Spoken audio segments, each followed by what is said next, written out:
we're going through the Great Awakening now. People are starting to wake up and going, hey, it doesn't have to be this way. And I can take my power back. And what if I've been fed this fear, but that's not a truth? What if the real truth is I'm not here alone and I'm co-creating with a power far greater than any, fear-based entity. And if I believe in that, then I can choose for myself. And they don't like that. The whether called the media or the fear-based entities or the fear energy, the matrix, they don't want to lose control. So it's so awesome that people are, waking up.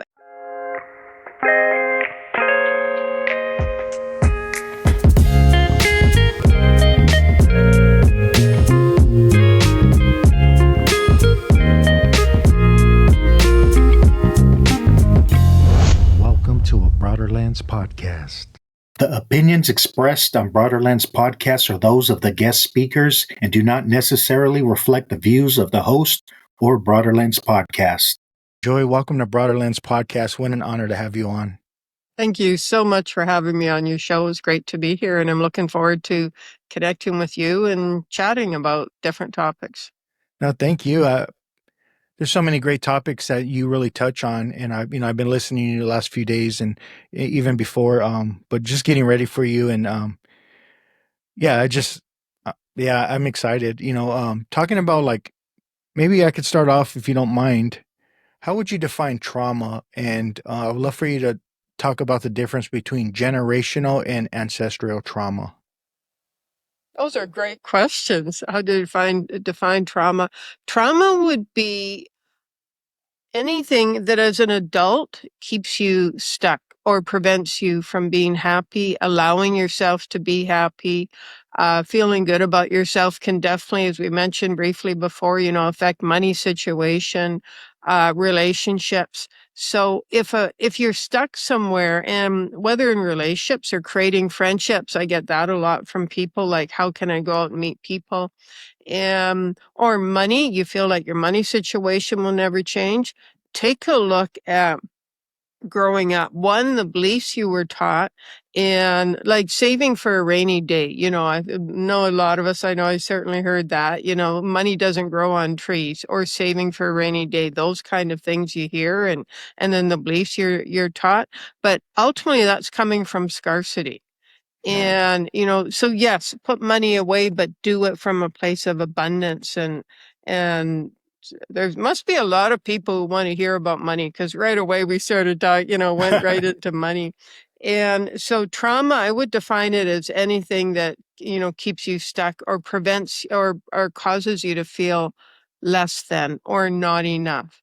And as far as going through trauma, like emotional abuse, some people won't see that as trauma, but if you heard growing up that you're not good enough over and over again, and never mind physical or sexual abuse or violence, but just hearing very subtle things, you're not good enough, or you have to dress like this or look like this and then you'll be accepted. We might not call that trauma, but it's things that hearing that over and over again as you're an adult, you start to question yourself. And am I good enough? And can I do that? And that's a form of trauma, because it's stuck in your energy system, it's stuck in your nervous system, and it's causing you to not believe in yourself. So when we develop as a young child in our early life, a negative narrative within the mind, that inner critic, and we start to listen to it, and it affects our worldview or our perception. That can create trauma, right? Itself, by believing I'm not lovable, I'm not good enough, I'm not worthy enough. Absolutely, yeah. When you hear something over and over again that seems, it's like, your parents or the people raising you might have said, well, everybody says that, or it's just the way it's done, or it's just expected. They don't even think, like, of what they're saying. But if it causes you to feel less than, if it causes you to doubt yourself, if it causes you to not believe in your value, or you believe I can't be happy unless, something happens, or I can't have money because I don't, anything like that. Right. Yes, absolutely. That's a form of trauma. And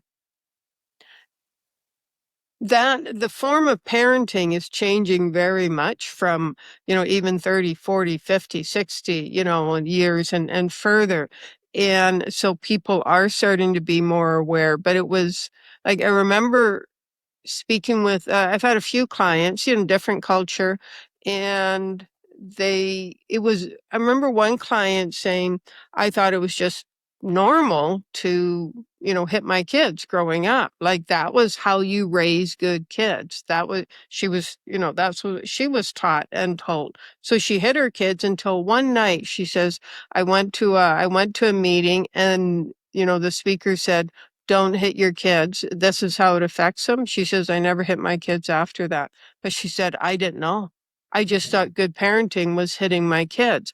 But that's going to be a trauma to that child when they grow up to, if you don't behave this way, you're going to be hit, or you're always going to be, looking for danger, like, or somebody raises their voice, am I going to be hit? That kind of thing. And if you grew up with that, yeah, definitely that's going to be a trauma and it's going to affect you as an adult and end up keeping you stuck. Wow. You know, when I see a young couple in their early 20s or whatever with a baby, and I wish I could tell them like how fragile the little baby's mind, like put a little sign there how fragile the mind is of a baby, a little Mhm. child, because it, it it's so fragile. It makes a difference of their later life, right? What's that Jesuit priest saying? Give me your child for the first several years, I'll tell you the person they'll become. Um, Absolutely. Yeah. And yeah, if only people realize when they have, I mean, even when we're in the womb, because we're picking up on all the frequencies of the mother who's carrying us, and she's reacting to the environment. So in the womb, that is all being created. And then when we're a child, and some of the circumstances that kids are raised in, and we're all raised in, and yeah, if parents had any idea how that affects their child, at the same time, parents, I realize they carry those that are more self-aware, especially, carry a lot of guilt, and I should. So as long as a parent, as long as the intention is to, shower your child with love, to support them to the best of your ability, and that child feels wanted, and which doesn't happen very often, especially people who are watching programs like this. We get on this spiritual path because we're looking for something else, or we're traumatized growing up, or there's some kind of abuse, or we didn't feel enough or wanted. So we start on this path. But yeah, like you said there, a child, a baby is so, they're so fragile and so everything, they're absorbing everything. We receive approximately 80% of our conditioning. So thoughts, beliefs, emotions, behaviors, what to believe about ourselves, the world, about all of that by the time we're 4 years old. So from the time we're conceived, because the womb was part of it as well, and the first 4 years, we receive approximately 80% of our conditioning. wow. Then, until we're about the age of 6, when we start to forget where we came from, coming from the light and that divine love, space.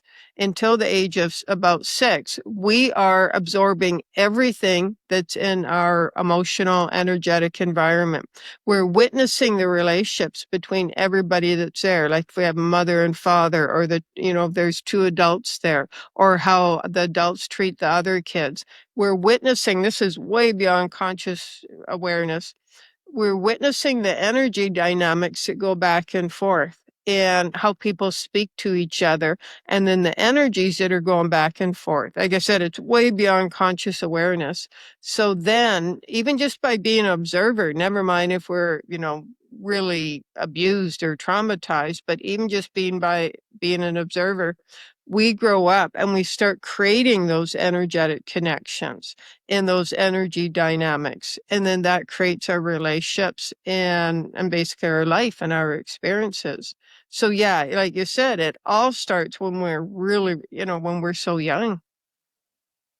So that's generational trauma, that learned behavior with hitting your child. I grew up in the same type of culture where if I did something bad, I'm going to get hit. And my dad, and I know like as I got older and I went through the 12 steps I told you earlier about, I started to learn how to look at things from an entirely different angle and change my perception by understanding. And I realized that's learned behavior. I learned that my parents may have had traumas themselves, like when I started to see it in me and all the inner wounds and the wrong perceptions. And when I say wrong perceptions, that unhealthy perception that I have and that inner critic, they may have that as well. And it, it gave me more compassion for them once I started to have compassion for myself as well. That understanding is love's other name, in my opinion. And but my dad would hit me, and I know he did the best he could with what he knew at the time. And if he would have known better, he would have done better. But he would whip me with that vacuum cord in my boxer underwear. Oh. And I remember thinking when I get older, I'm gonna hurt him, and eventually I did, unfortunately. Um, but but I also know my dad loved me, but that's what he was taught, and that's what happened to him being And hit. that's, like you said, generational trauma is passed down. Those beliefs are passed down. The behaviors are passed down. And, your parents learned that from their parents, and they learned that from their parents. And it just gets generational or ancestral trauma. It just keeps getting passed down.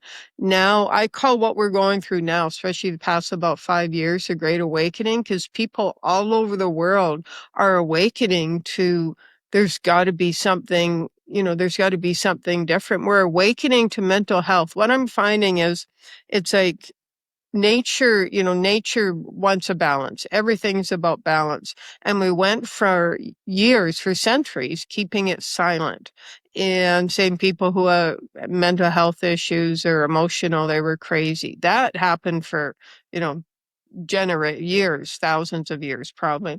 Now we're kind of going to the other side, and some things are becoming really extreme. I believe eventually we'll come to a balance. It might take years or decades, but it's like the energies are balancing out. And so, yeah, how you've been treated. So how your parents have been treated. Let's just say your great grandparents, your grandparents, your parents, and now yourself.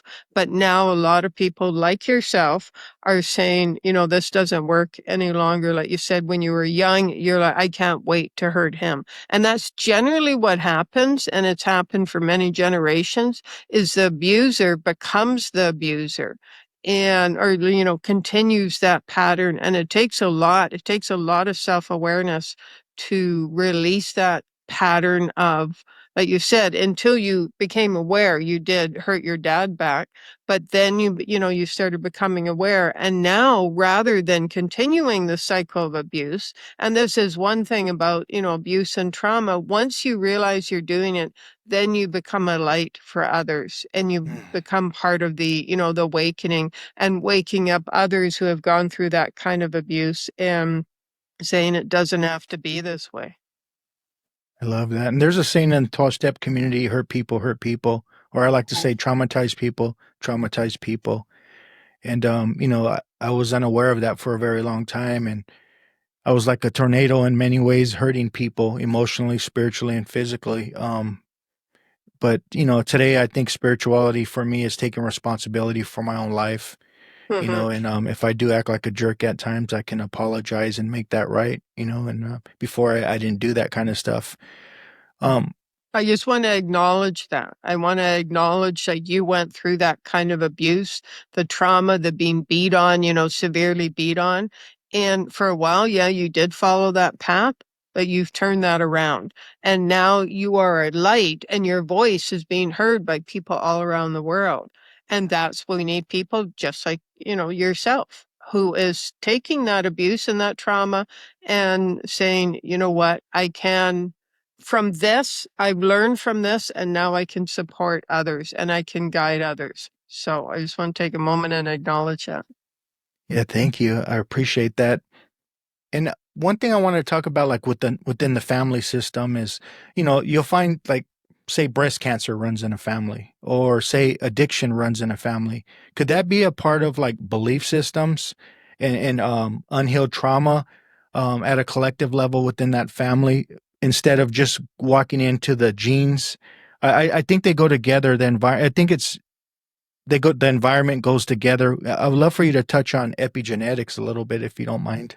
Yeah, yeah, I love that topic. And that's, I remember a therapist I worked with for a while. He was way ahead of his time, Mm. decades ahead of his time.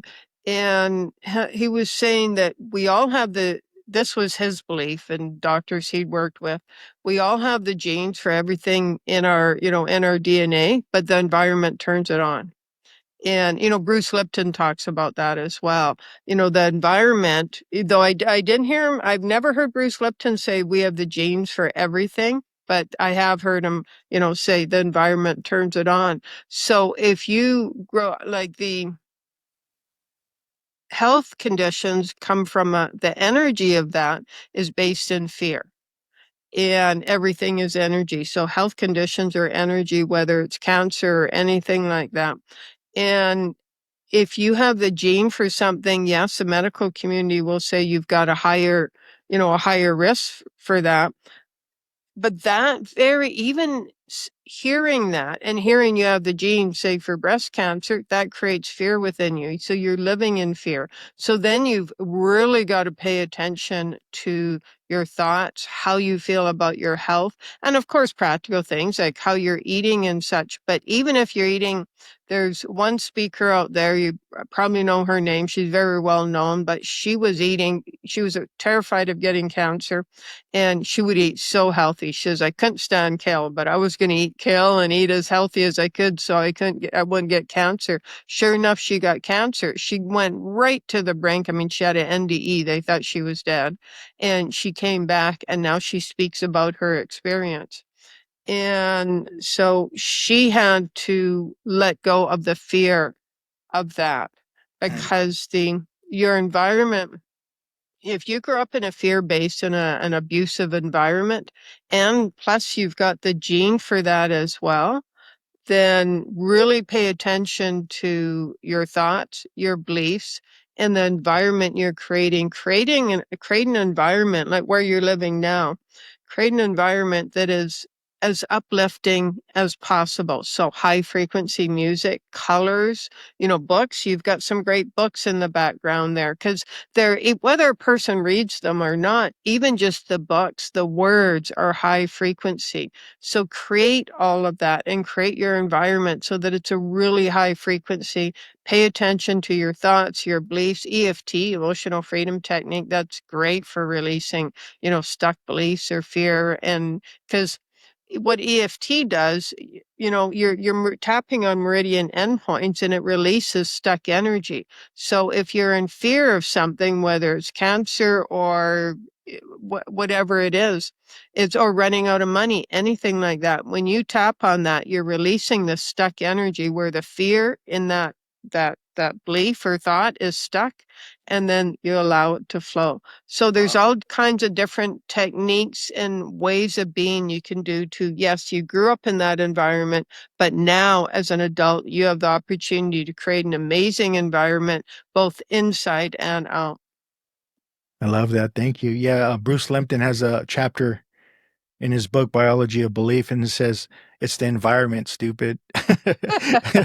Yeah, Now, I've heard him so say. when I was in the 12-step community, and I got shunned for like questioning a lot of stuff. And I love the 12-step community because it helped me, but the same fellowship that helped me is the same fellowship that kind of disowned me in many ways. And I lost a lot of friends because I started to question stuff, not to put it down, but to help grow and expand with modern science and our understanding from 1939 to 2025. And but one of the things I was noticing going to an AA meeting, having to say you're an alcoholic over and over, I felt that was an unhealthy. And we talked about epigenetics. It's like constantly turning on the light switch on and off with our gene expression. And I was wondering if that was like, can that cause a relapse? Just having those negative beliefs. If I stop doing this, I'm going to drink again, or not really dealing with the core problem with addiction. At least for me, I believe is trauma, unresolved trauma. And a lot of doctors like Gabor Mate, Lance Dodds, or even Bruce Limpton says that addiction is it's really it's nurture versus nature. When it comes to addiction, that's what modern science is saying. There's no they never found any addiction gene. There was a mistake in the early 80s, but there's no such thing as an addiction gene, which I find interesting. Yeah, addiction comes from, well, you've gone through it, but addiction comes from pain. Because look at, Yeah. I mean, the addiction, drugs, alcohol, we're used to talking about that. But what about workaholism? What about shopping? What about Yeah. food? Those are all, but they're socially accepted, but those are addictions as well.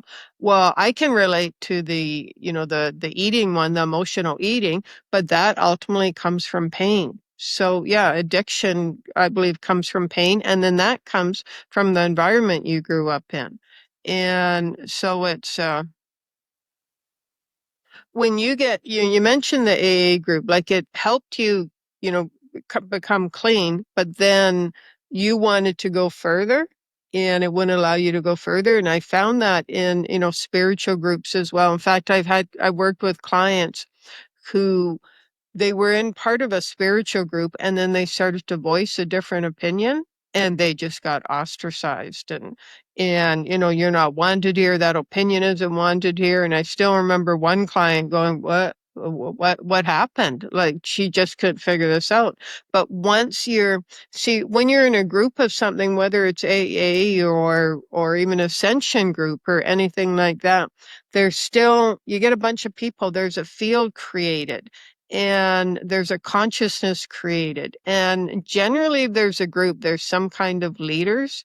And if you're challenging that, even if it's a higher consciousness, you join part of that group for a while and it's a higher consciousness, when you're on the path, sometimes you have to step out of that group and say, I've gone this far, but now it's time for me to go further. So sometimes we have to walk this path on our own and you listen to different speakers and work with different people and such, and then you might find a group again. Just like you said, when you challenged their ways of, things they taught and you wanted to move it up to even higher consciousness and more expanded points of view, but they had that tried and true model they wanted to stay at. And I've had other people say that too. It got me so far, got me clean, but now I want to go further. Yeah, and even not addressing the core issue, which is trauma. Sometimes that's a bad word in the 12-step community because they would say the co-founders didn't talk about trauma, but the co-founders had trauma. They had a lot of collective trauma, and that's what I'm writing about right now. But um I yeah, it's just I they say there's no leaders, but there's that collective consciousness that the collective group think is the authority, is the leader. And when you kind of start to challenge that, and I don't do it in a negative way, but just trying to speak my own truth, and my own research and my own understanding, it's not welcome. So that's been pretty hurtful, because I had abandonment issues with my father, and I'm not being a victim when I'm saying that. I'm just sharing my experience and knowing, understanding myself. And when people started to when I started to lose relationships, no longer calling me or whatever, no more friends, because I spent like 16 years in AA, it was hurtful, you know. Wow. Wow, Yeah. that is, yeah, I'm sorry you had to go through that. It's, and the very group, especially when you're coming from something like that, intense addiction and that pain. And now you've got a group who's really supporting you. And yet you want to grow and, challenge yourself and expand your consciousness and such.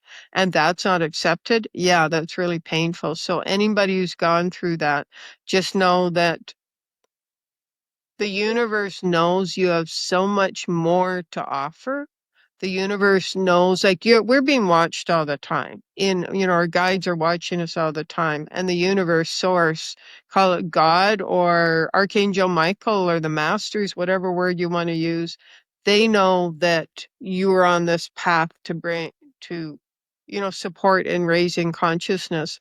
And when you're with a group and it's time to move on, it's not easy. You're leaving a relationship, and it's never easy to leave a relationship, but sometimes you outgrow it. And yeah, so good on you. Kudos to you for having the courage to do that and the courage to write a book about your experience and such. Yeah, thank you. David Hawkins is often talked about in the 12-step community, and he has that consciousness chart, right? And I know Hmm. you're aware of it. Oh yeah, But like, power versus force. Yeah. so I started to look at the collective beliefs within the 12-step community, and it's like thinking something's always wrong with you. You always need to report to somebody. That stuff's really good when you're brand new. But once you get some time under your belt, do some work, still believing that stuff, calling yourself an alcoholic over and over, that's really low on the chart. Mhm. And he's really well received in the 12-step community, but it's like people can't see that, how those limiting beliefs are very harmful for us as individuals and at a collective level. Yeah.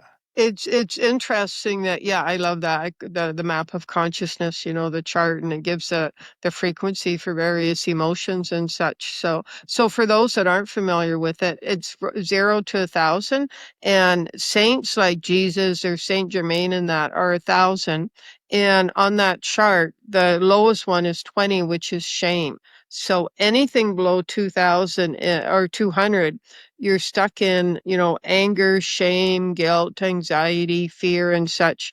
And you're stuck in self sabotage because when you're in those darker, heavier emotions, yeah, you're going to be in self sabotage. So anything you do eventually, whether it's coming into a lot of money, feeling happy, getting into amazing relationship.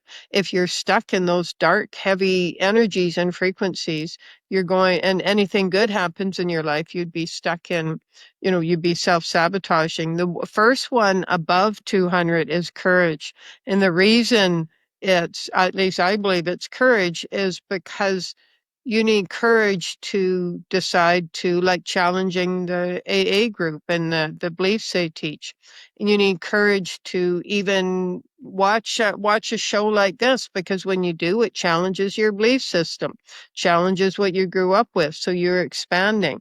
So the first one out of that is courage. So anybody who's feeling stuck, who is uh, feeling like they need to move forward or take some kind of action, let the courage awaken within you. Just let Archangel Michael support you, or call on whoever you choose to support you in awakening that courage within you so that you can take the next action towards higher consciousness and your ascension.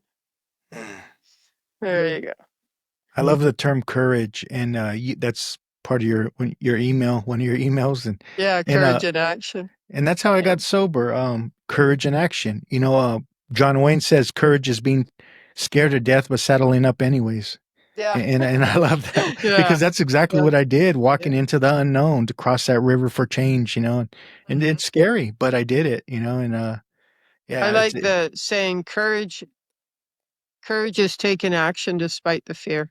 Mm, I Because love we that. always, when we're moving into greater change, when we want to change something, or we're along this path of ascension, moving to higher consciousness, or something just doesn't fit right anymore, there's going to be fear because you're used to this, your comfort zone where it's familiar, everything's the same. But you're looking out here going, but I really want to do this. But, somebody said this, could that be a truth? And in between that is fear.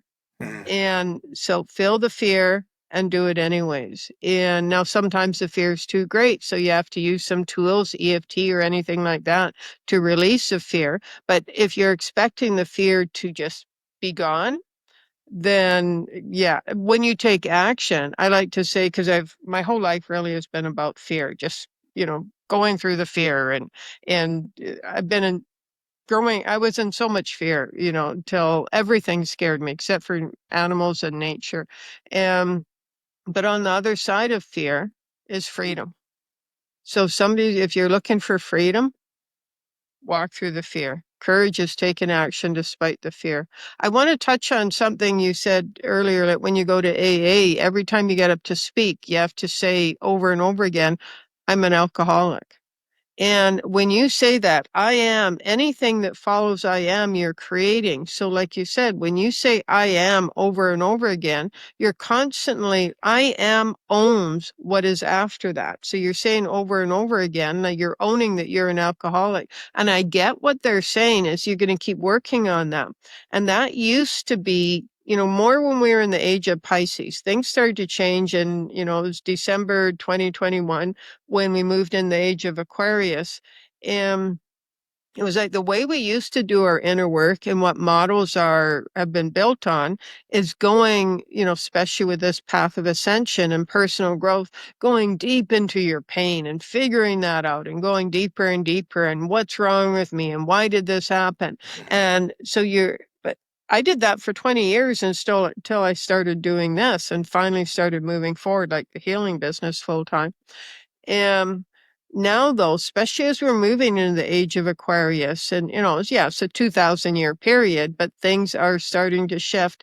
The way I like to encourage my clients to do their inner work, instead of going into what's wrong with me and why can't I get this right, or why does this never work out for me, and going down that, because your mind will give you all the answers, but then you're saying, what's wrong with me? Well, the mind says, well, this is what's wrong with you. So you figure it out, but then you're still stuck because you're in that heavy energy. Have a vision. So know what you want in your life. It can be, I'd love to be able to travel. Well, where do you want to travel to? I'd love to be able to be in a relationship, meet somebody, have a child, retire, spend more time with the grandkids, go swimming with the dolphins, whatever it is. Or I'd love to take up painting or woodworking or anything like that, or go back to school. Have some kind of a vision, because what happens then is, and I've had people say, well, what's the purpose of having a vision? And it's when you have a vision and you really imagine it. So you imagine what it's going to feel. So let's say you bought a house. Oh my gosh, I'm so grateful that I'm living in my own house now. I remember the first time I used that key and walked through the front door. Oh, it felt so amazing. And I look around the space. I can create it any way I want. And I look out at my yard and oh my gosh, I'm going to plant, healthy food.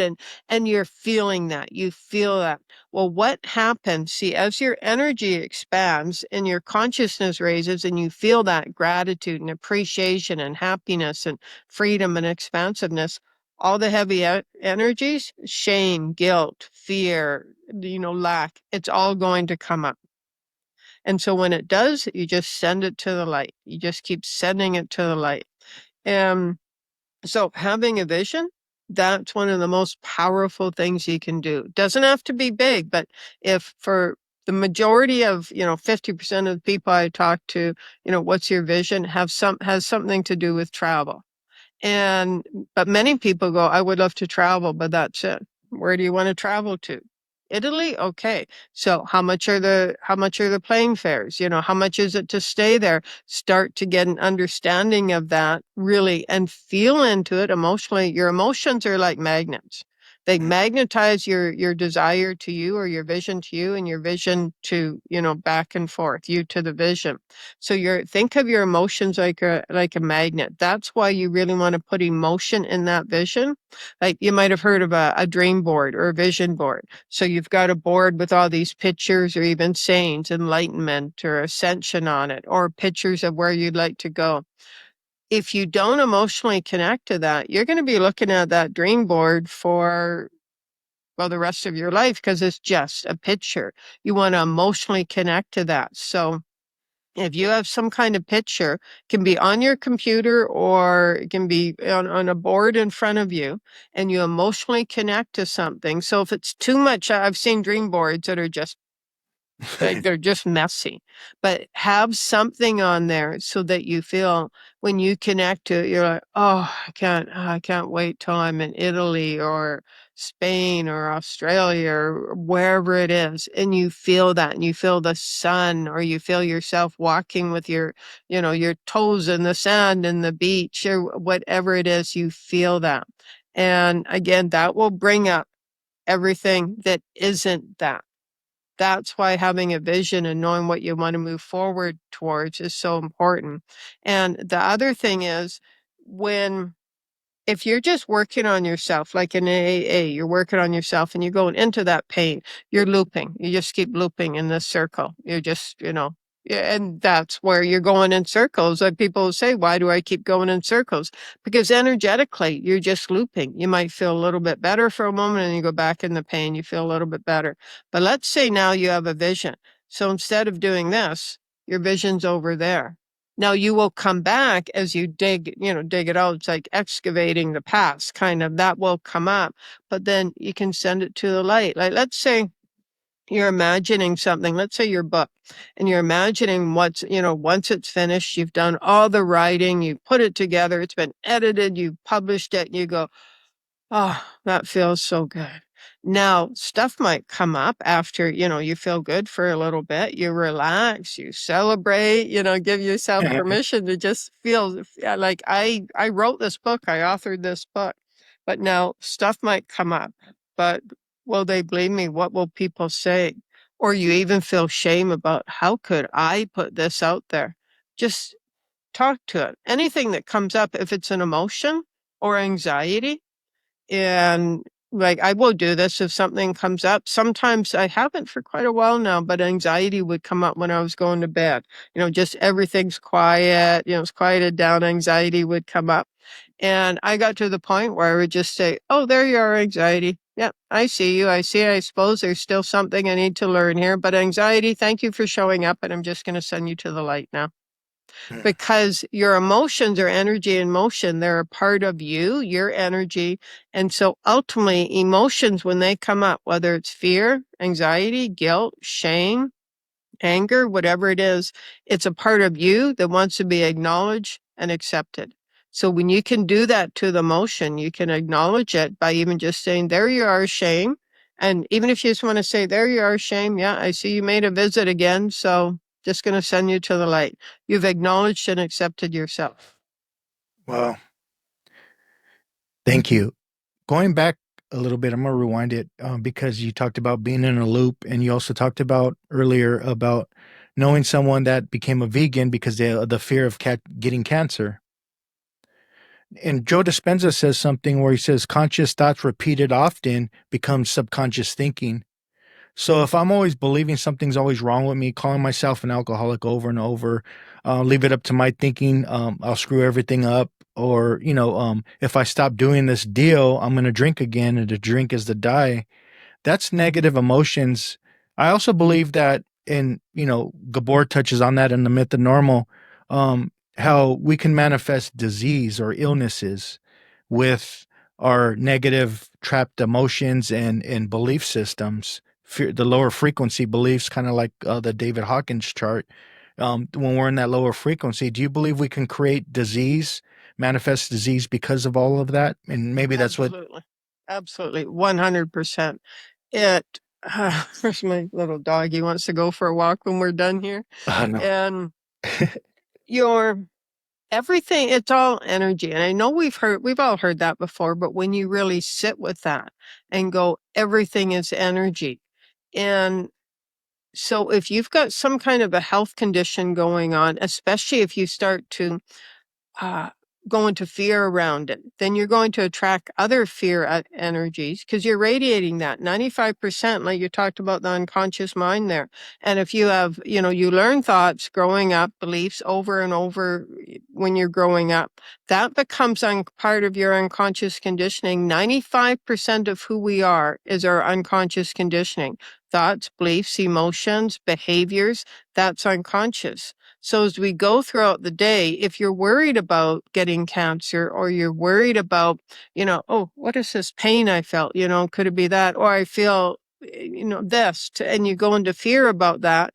And then all day you're going about, around just doing your stuff. And that fear's there's still, am I getting sick? Could it be this?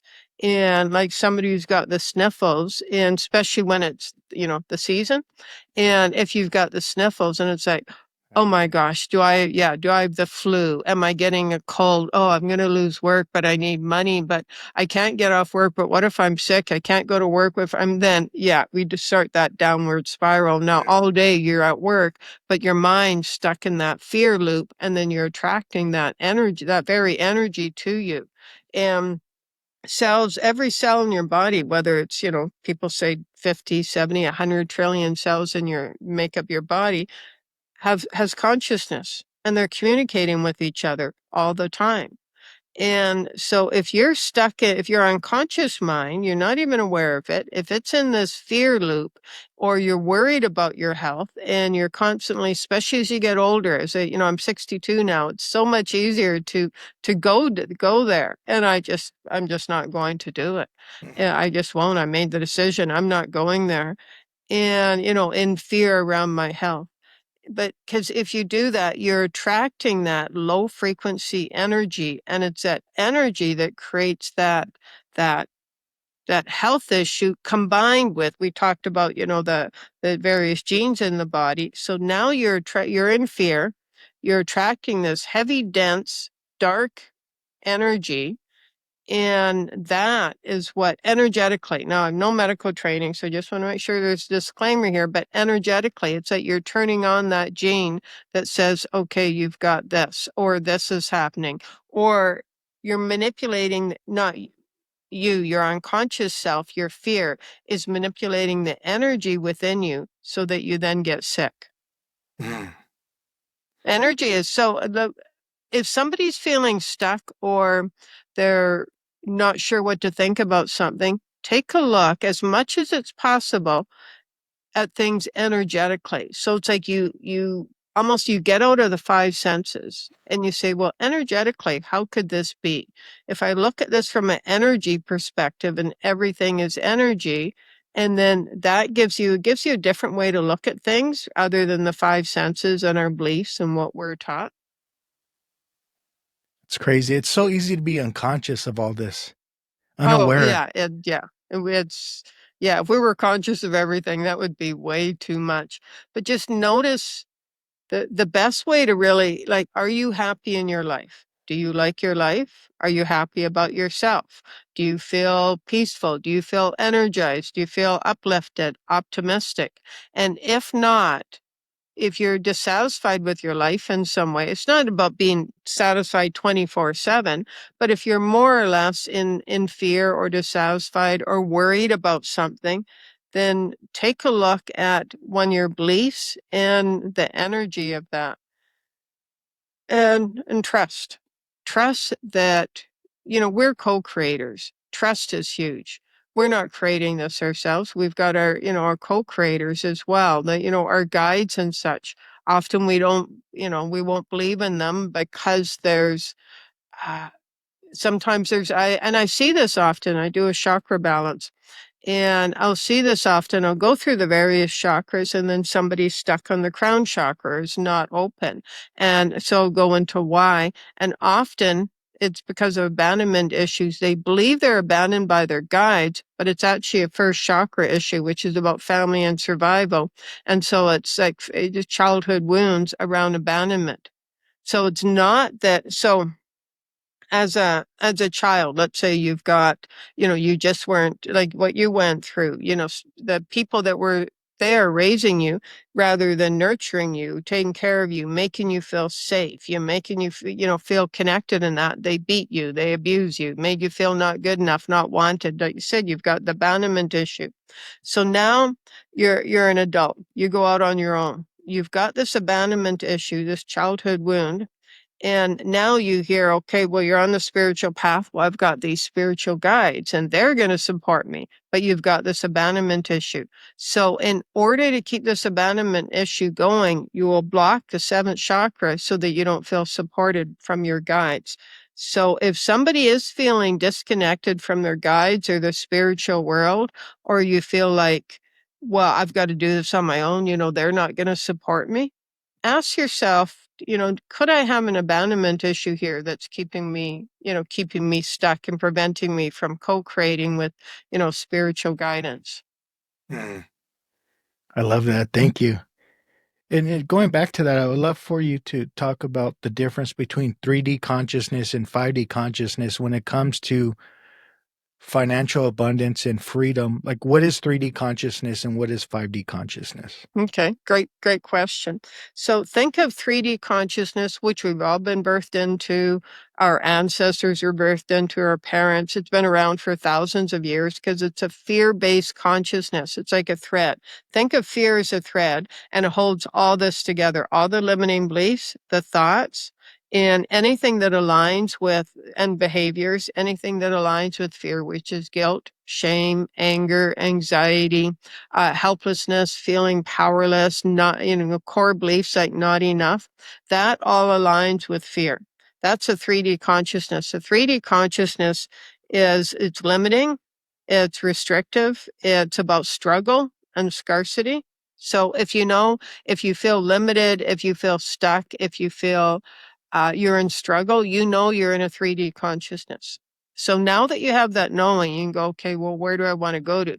So fifth dimensional consciousness, the thread that holds that together is divine love, and anything that aligns with that. So like gratitude, appreciation, joyfulness, happiness, peace, calm, ease, flow, abundance. In the fifth dimension, there's abundance. If you're looking for financial abundance, but so you're on the spiritual path, but you're struggling financially. You want to move to the fifth dimension. So how do you do that? The fourth dimension, I mean, of course, they're between the two. It's like a portal. That's where you're doing your inner work. That's where you are, say, like I used to spend hours and hours. I would spend hours in a day tapping on my money issues. Well, all kinds of issues, but especially money, because I changed everything in my life, inside out, where I moved, how I looked, everything, except for my money situation didn't change. So I'm a big believer in EFT. I've spent 20 years tapping on myself. And that's the fourth part, that fourth dimension. So think of that as the third dimension's here, the fifth dimension is here, and then you've got this portal. And so when you're doing your inner work, when you're moving forward, you're moving forward to that fifth dimension. And we've all been there. Like if you're in meditation or you start to feel, just relaxed and peaceful. It's like just, when you're falling asleep, and just before you fall asleep, there'd be that moment where just kind of everything expands, if you can know, if you notice that, or just as you're waking up, but you're not conscious yet, and everything is so expansive, that's a higher dimension. And often in those times, that's when you're connected to the angelic world. That's when you can really hear messages or even just feel the calmness and the peace and such. Um, so what most people do, and what I did for, most of my life until recently, till I started, the healing business, was you do your inner work. So you're in the fourth dimension, you're doing your inner work. So you're moving out of that fear-based dimension, you're looking at your stuff. It's like you said, they go into the pain. You're moving through that. And then, you release that and you're like, oh, this feels so much better. And that's where most of us stop. This is where a vision comes in, because you don't want to just stop there. You want to move forward into that fifth dimension so that you're actually creating in it. Because the more you create something in the energetic space and you feel into it, eventually you will physically manifest that. You will actualize that in your life. So take it a step further. So the next time you're doing your inner work and you come to that place of, okay, resolve this, you feel relaxed, say, now what am I moving forward to? What would I like to create in my life? Well, you know what? I'd really like to meet somebody, or I want to move. I want to buy this house. You know what? I've always wanted to go to Italy or Greece or Australia, wherever it is. So start to imagine that, because when you imagine it and you feel into that, you automatically you allow yourself to move to that higher dimensional space of creation. So that's how I say the differences between them. and I how love to know when you're in each one. I love that. Thank you. And you talked about clearing. What does clearing look like for an individual or as a group? Clearing. Uh, I mean, Well, there's various clearing tools like EFT's one. There's there's so many out there, different modalities. So clearing is releasing that heavy energy. Clearing is releasing the despair. Clearing is releasing the feeling of I'm always going to be stuck. Like when I do it, I go into a person's deep into their that dark unconscious energy, and we will identify either a stuck belief or stuck emotion. And when you do that, so if somebody's stuck, just say, what what is or what could be, what is the stuck emotion or the belief here? And just trust whatever comes up. Trust is paramount in doing this kind of work. Trust whatever comes up, because it's not about getting it right. It's energy. We're giving human words to energy. So even if it's not exactly right according to our conscious mind, that's okay. So if you're feeling stuck financially, just ask yourself, what is the emotion or the belief that's stuck here? And just let it comes up. Let it come up. Like often if you're stuck financially or you're in, limitation around that, there will be the core belief of not enough. And often, not always, but with not enough is shame.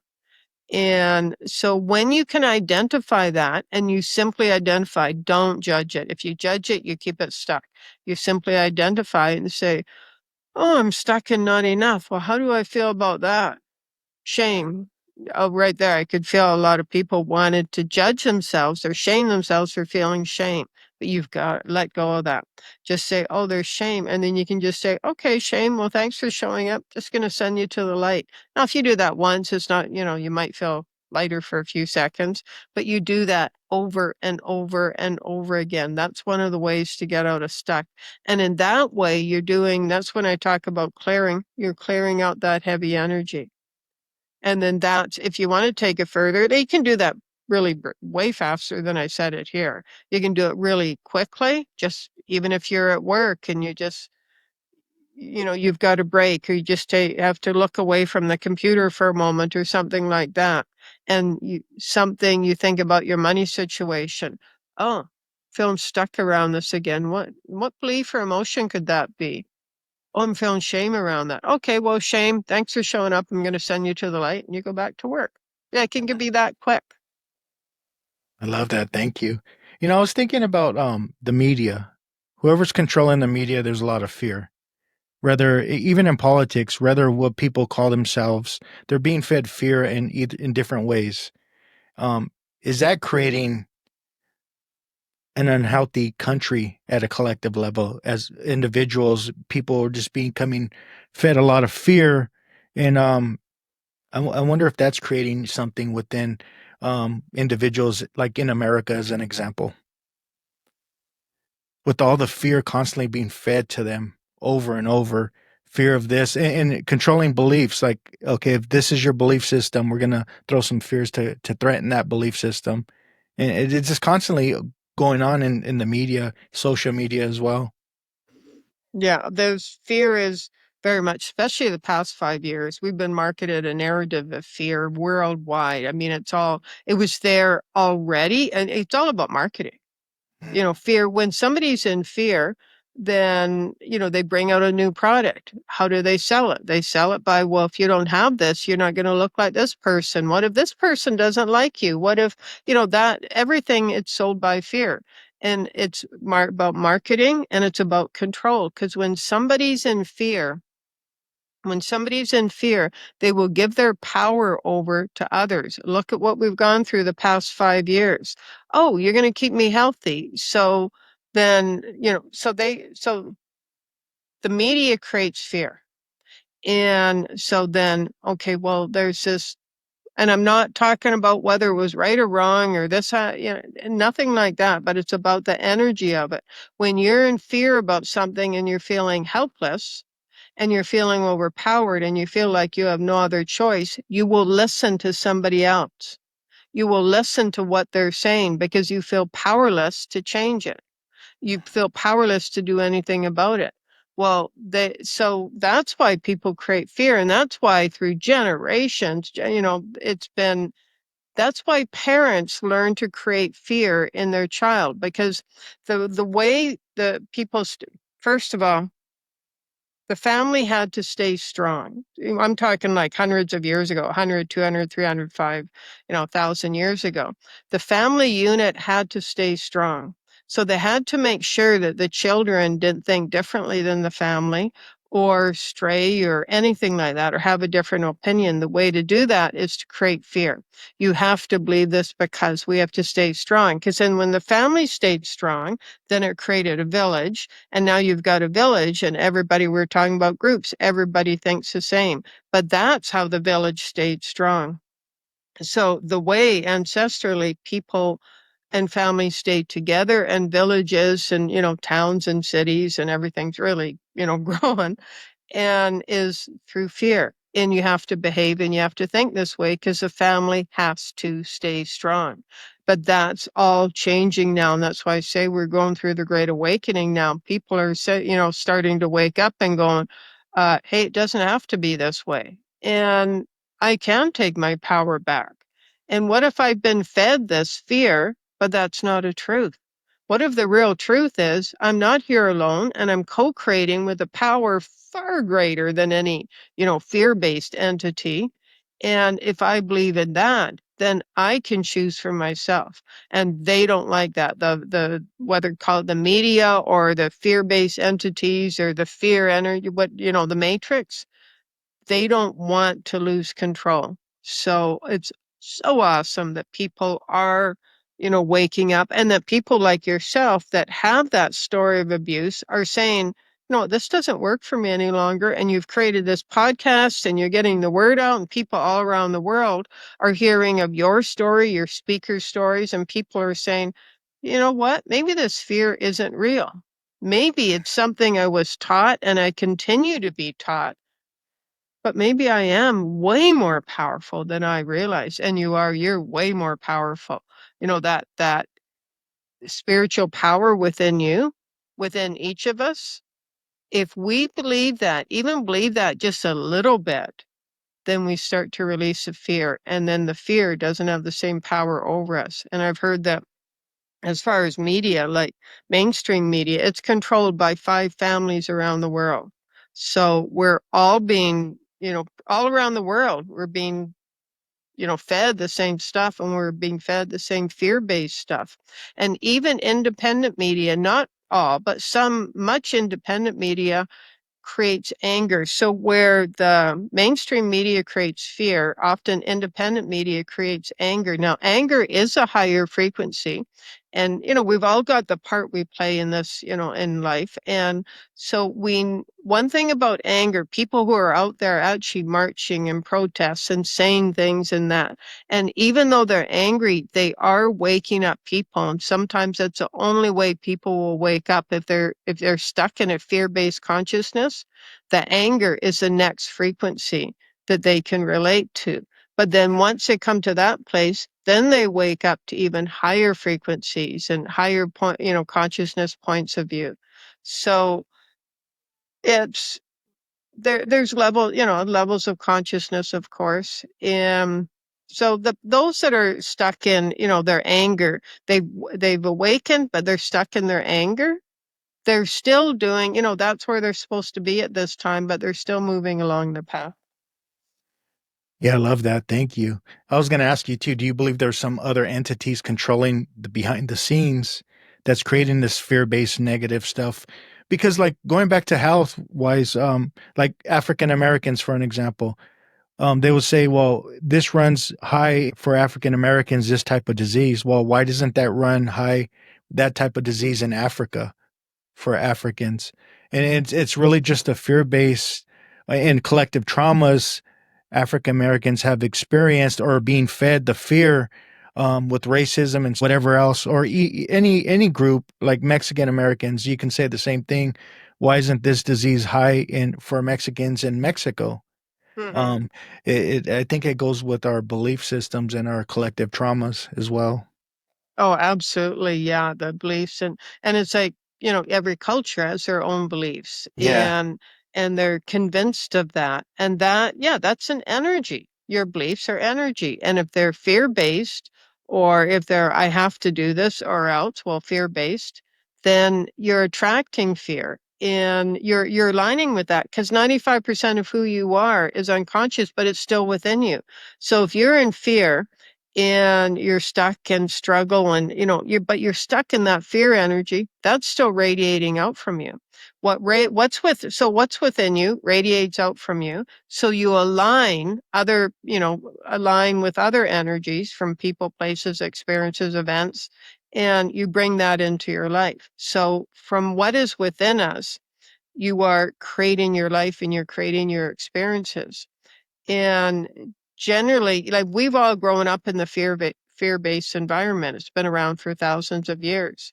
So find ways to raise your frequency. Like every night it's very, very low. I can barely hear it, but I have some high frequency music playing. So it's very, very low, but it just keeps the frequency up in my environment, and while I'm sleeping.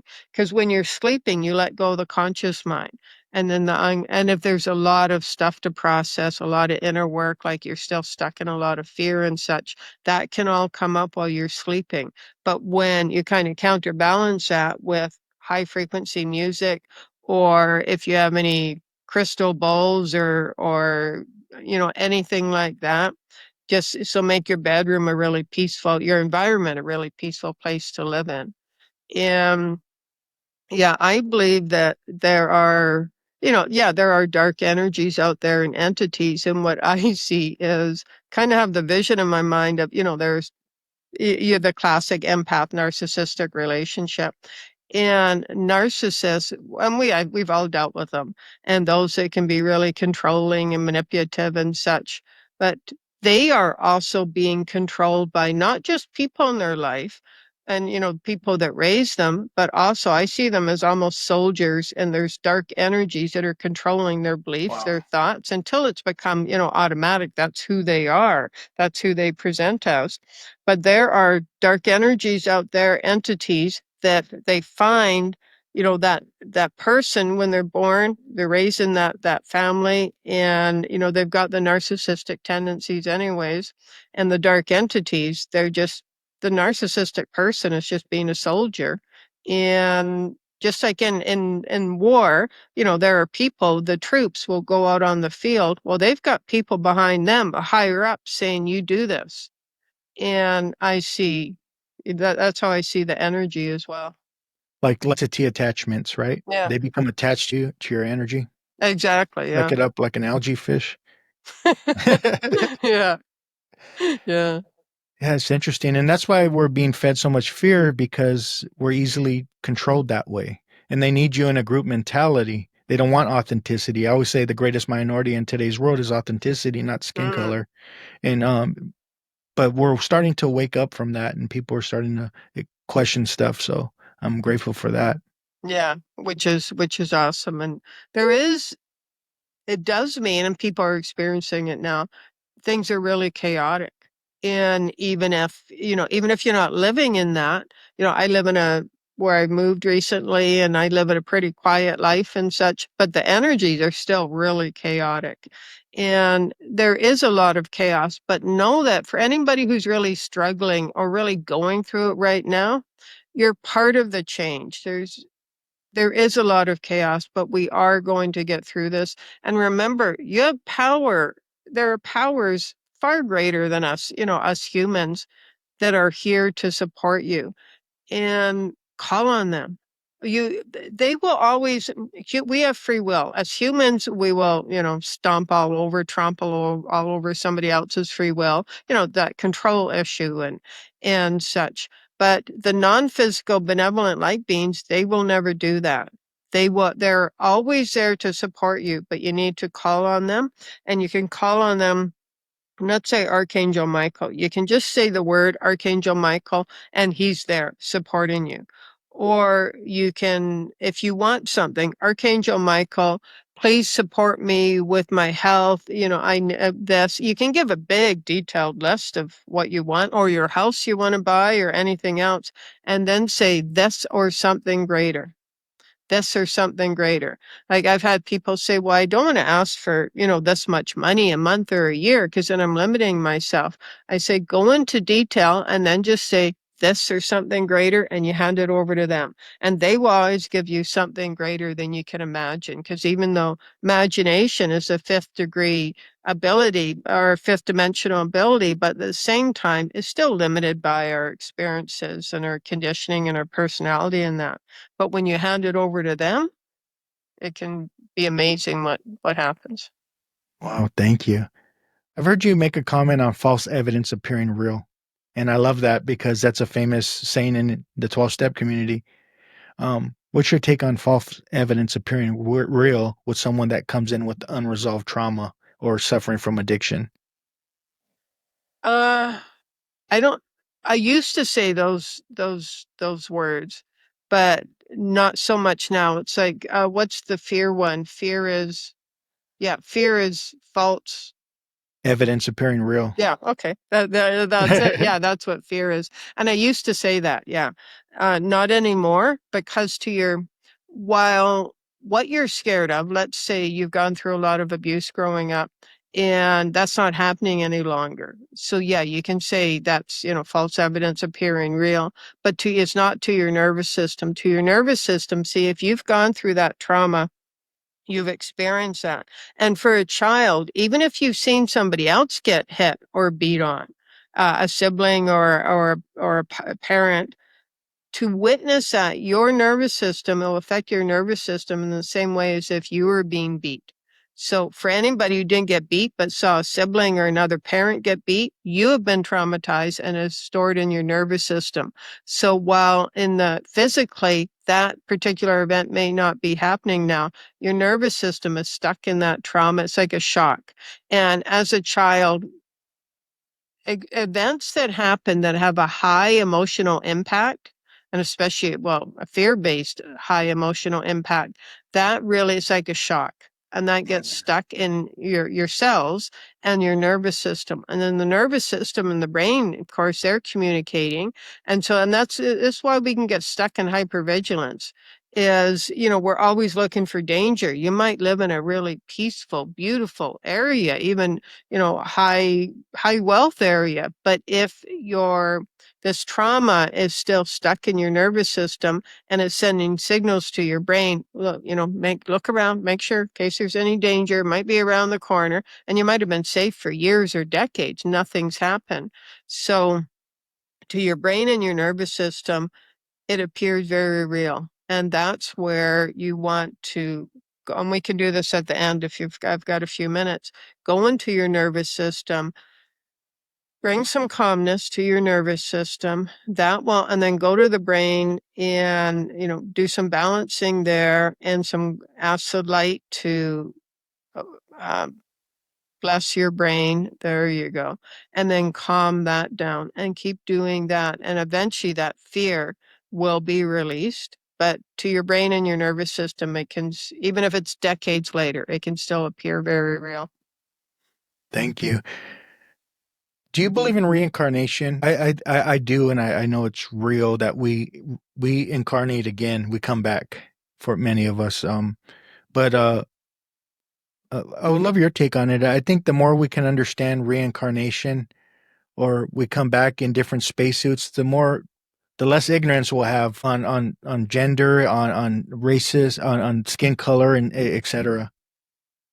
Absolutely. Yeah, I believe in reincarnation.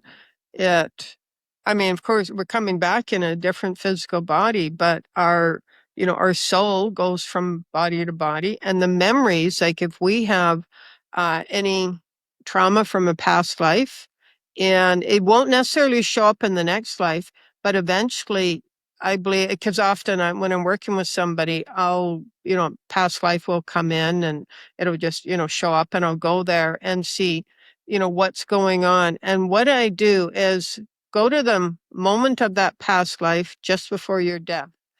And Wow. trust what comes up, see how, like, how did you feel? What were you feeling in the moment you passed or just before you passed? Because if you're stuck in some kind of trauma, whether it's revenge or resentment or sadness about something else or anger, chances are it will show up in another lifetime and you'll be working through that. You won't understand what's going on. Like, why does this keep happening? But it's not even about this lifetime. It's about a past lifetime, which in the moment when you passed, you were stuck in anger, resentment. See, if that still needs to be worked through, you're going to bring that in eventually to another lifetime, set karma, and so it can be worked through. Thank you. So you believe in soul contracts? Oh yeah. Yeah. Yeah, I believe we have soul contracts or meet somebody because yes, from a past life. And so people come into your life for a reason, a season, or a lifetime. And sometimes they're coming to your life for a reason because you knew them in a past life and you had a really volatile relationship. You were angry at each other. I've seen this often, people were really stuck in like powerlessness and helplessness in this lifetime. And it seems like people always have power over them. They were the powerful one in the past lifetime. So now they're, trying to balance that out. And if they can realize that, then they can come to that place of balance, which is what their soul wants, is that balance. So You yeah, feel like I believe in reincarnation. do you feel like animals, like pets, come into our lives as well for Uh, a d- reason? Uh, yeah, you mean from past lives or? no, yeah, you mentioned humans, but for pets, did they come in our lives for a reason as well? Oh yeah, absolutely, absolutely. Teach us about love or patience or help us heal or awaken us to something. Absolutely. And your animals they will mirror your energy. If you're paying attention to, how your animal is reacting, your pet, your dog, your cat, or even a bird or whatever it is. If you pay attention to that, if they're always nervous or they're upset or they've got stomach problems, take a look at your energy and what you're feeling because it's like my dog, my gosh, he's such a barometer for me. And he was my mom's, so I just inherited him a little over 2 years ago. And like when I didn't even realize I was nervous, he'd be pacing around. I'm like, what's going on, Mickey? But I would realize it's myself. Like they're Wow. so sensitive to your energy. Wow, thank you. And that goes back to epigenetics, right? A little bit. Mhm. Wow, that's powerful. Thank you for coming on. I really appreciate it. I talk to a lot of people, on my podcast. You're really easy to talk to, and I can continue to talk to you. I Oh, really thank appreciate you. you coming on. Thank you for having me on. If I could put you on a big screen and everyone had to listen to you, and you had to talk about New Earth, what would you say? Talk about New Earth. Well, I would talk to each person individually, and that is you have value. You're here for a reason. You have a purpose. You are important. You matter. You matter? You are wanted. You are needed here at this time by simply being yourself, by simply being who you are, by being kind to yourself.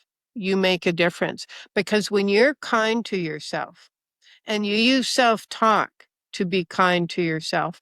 That's within you that radiates out. In that way, you are making a difference. In that way, you're supporting the raising of human consciousness. So know that you matter, you have value, you are important, you are enough. And we thank you for being here now. How do we find you? My website is the best place, courageinaction.com. So that's just what we were talking about, courageinaction.com. If they want a free ebook, it's channeled messages from spirit. Some are written, some are MP3s, but they're all in the ebook. It's on the website. Just enter your email and you receive that immediately. I also have a YouTube channel which is at courageinaction.com. And a lot of what we talked about, they're just, videos about various subjects, a lot on money. So if anybody has money issues, there's a lot on receiving money, allowing money, feeling good about money. I just did one recently it was actually about happiness and allowing yourself to feel happy. And that's actually really powerful as well, because often, like we were talking, we haven't been allowed to feel happy or feel good about ourselves. So that's also my YouTube channel. So it's courageinaction.com. Appreciate that. They should teach this stuff in schools. Looking at your Yeah, channel. Yeah, I someday appreciate it. they will. I'm going to end it with the David Hawkins quote. And he says, healing always involves facing truths we'd rather not face and accepting responsibility we'd rather not accept. Thank you for helping us face our fears and create a better, healthier world for everything you do. Awesome. Love that. Thank you for having me on your show. Thank you. Namastizzle. Just know we out here. Know we out here working in a major way. Had to speak on it just to make a break. Any given subject, know we make a way. Time to level up on the day-to-day. Know we out here working for the greater good. Expand your mind, broaden your lens the way you should. From the stars to the galaxy to speak on spirituality. Higher understanding for the neighborhood.